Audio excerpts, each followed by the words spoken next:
주님께서 여러분과 함께 마테오가 전한 거룩한 복음입니다.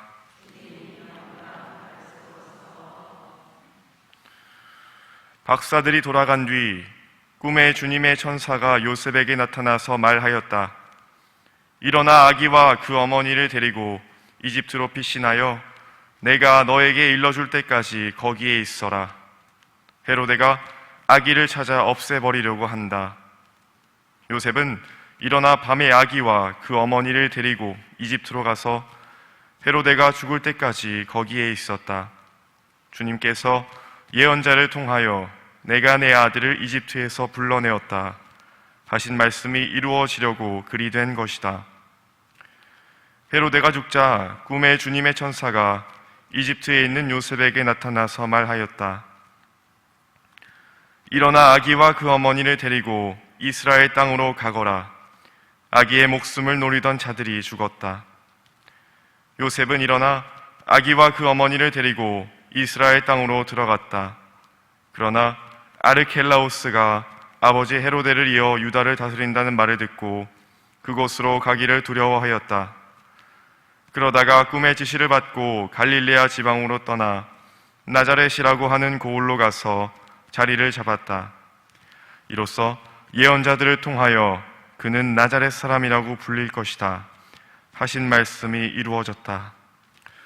주님의 말씀입니다.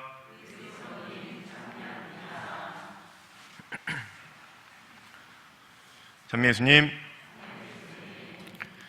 성탄의 은총이 함께하고 있는 이 시기에 교회는 오늘 성가정 축일을 지냅니다. 복음에서는 헤로데를 피해 이집트로 피신하고 또 그의 사후 이집트에서 나자렛으로 돌아오는 예수님 가족의 이야기를 전해주고 있습니다. 이는 단순한 정보 전달 차원에서 이해될 수도 있겠지만 성가정 축일을 맞는 오늘 예수님과 마리아 그리고 요셉의 관계에 대해서 생각해 볼 수 있는 계기가 되기도 합니다. 마리아의 모태를 통해 세상에 오신 주님은 단지 인간성을 사용하신 것이 아니라 구체적으로 사셨습니다. 말하자면 예수님께서는 유한한 시간과 공간 속에서 다른 인간들과 관계를 맺으셨다는 것입니다. 예수님의 유년기에 대한 이야기는 물론 복음 속에서 많은 정보를 전달하고 있지는 못하지만 그분께서 인간 세상의 그 어떠한 것도 가벼이 여기지 않으셨음을 암시하고 있습니다. 그분은 여느 인간이 가정 공동체라는 울타리 안에서 성장하듯이 그 과정을 그대로 거치셨습니다. 여기서 우리는 사회의 기본 단위인 가정이 가진 중요성이 그리스도의 선교라는 주제와 결코 무관하지 않음을 엿볼 수 있습니다. 가정은 한 사회의 중요한 가치들을 배우며 그 구성원으로 성장하는 밑거름이 되는 곳입니다. 그리고 이를 그리스도교적 가치와 관련시켜 생각해 본다면 가족 구성원 간의 사랑을 배우고 또 이웃에게 그 사랑을 실천하는 곳이기도 합니다. 마리아와 요셉은 당신의 아들이 하느님의 아드님임을 알고 있었기에 그분에 대한 경외심을 가졌을 것입니다. 그러나 동시에 예수님이 당신들의 아들이기도 하였기에 부모로서 자녀에 대한 사랑과 교육에 대한 책임감도 가지고 있었을 것입니다. 그리스도교 가정은 하느님의 사랑의 순수성과 무상성을 지초로 하는 공동체입니다. 곧 우리가 하느님으로부터 현세의 삶을 거저받았으니 그분을 위해 이 삶을 하느님을 위해 살려고 하는 것입니다. 그렇기에 부모는 자녀를 자신에게 예속된 존재가 아닌 하느님으로부터 받은 선물로 이해합니다. 부모의 자식에 대한 사랑이 이러한 수준에 다다른다면 하느님의 인간에 대한 사랑이 어떠한 의미였는지를 짐작해 볼 수 있습니다. 이것이 바로 하느님을 단지 전능한 분으로만 모시는 것이 아니라 또한 아버지라고 부르는 이유가 되겠습니다.